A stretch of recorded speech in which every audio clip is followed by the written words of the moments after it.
भारत के विकास का अर्थ क्या है, इस पर मुझे वहाँ भी एक सिंसियर और डॉक्टर थी कि नर्सों की प्रमुख थी, पर मैंने उनको कहा कि देखिए भारत चारों तरफ से उन्नति कर रहा है और ये वर्ल्ड्स बेस्ट हॉस्पिटल और finest doctors and president award ऐसा ही इंस्टीट्यूशन है, लेकिन मैं साफ देख रहा हूँ कि आप रोगी की बीमारी और गैर जानकारी का अतिरिक्त फ़ायदा लेते हैं, क्योंकि रोगी को पता नहीं है कि शरीर की अपनी एक बायोलॉजी है और शरीर बाकी बाहरी एंटीबायोटिक्स को एक्सेप्ट नहीं करता। तो ये उनको कोऑपरेट करना चाहिए, उनको पहले ही बताना चाहिए। मेरे साथ इतना ही हुआ कि शुरू से ही जब देखा कि मैं तो प्रश्न करता हूँ और फिर हाँ ना कर देता हूँ, तो उन्होंने मुझे हर ट्रीटमेंट के पहले कहा कि देखिए सर, हम ये कर रहे हैं और आपकी परमिशन हो तो कर दें। फिर लेकिन इतनी सारी बातचीत में और मुझे लगा कि डॉक्टर अस्पताल आए हैं तो डॉक्टर की हर बात को टालना ठीक नहीं है, और देखें तो सही वो क्या देते हैं और क्या नहीं करते। तो मेरे यहाँ पर फिर से उन्होंने इंजेक्शन दे करके और सुई अटका दी, इस आशा में कि 2-3 दिन रहेगा बंदा तो इंजेक्शन इसमें हर बार देते रहेंगे। और भी काफ़ी कुछ कबाड़ा मेरे साथ किया।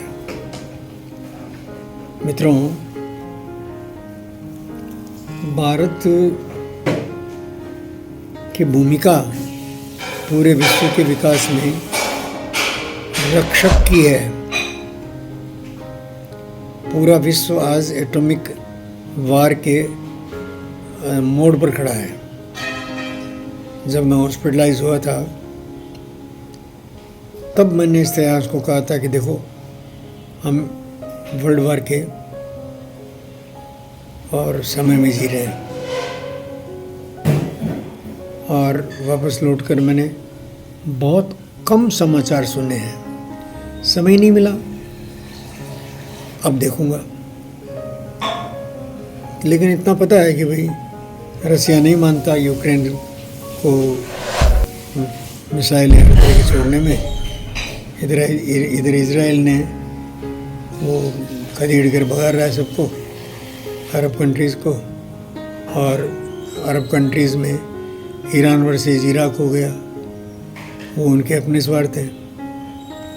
तो खाली भारतवर्ष ऐसा है जहाँ मुस्लिम सम्मान से है, और भारत में भी मुस्लिम अपनी एक अलग तुनक जो भारत विरोधी है, अपनी एक पहचान जो भारत विरोधी है, वो छुपा नहीं रहा है।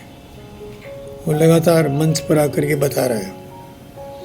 मीडिया पर जितने मैं देखता हूँ उनमें सारी बहसें इसी तर्क पर है। और कुछ ही चैनल मैंने देखे हैं जो मोदी के विपक्ष में बोलते हैं, लेकिन उनके पास भी मुसलमान के पक्ष में बोलने को कुछ नहीं है।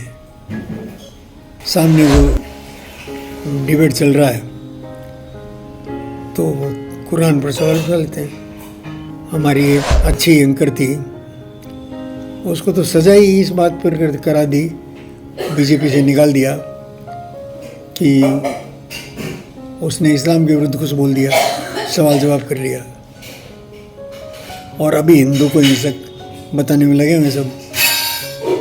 उस बेचारे ने कहा कि अगर हिंदू हिंसक होता तो मुझे इतनी बड़ी सज़ा नहीं मिलती।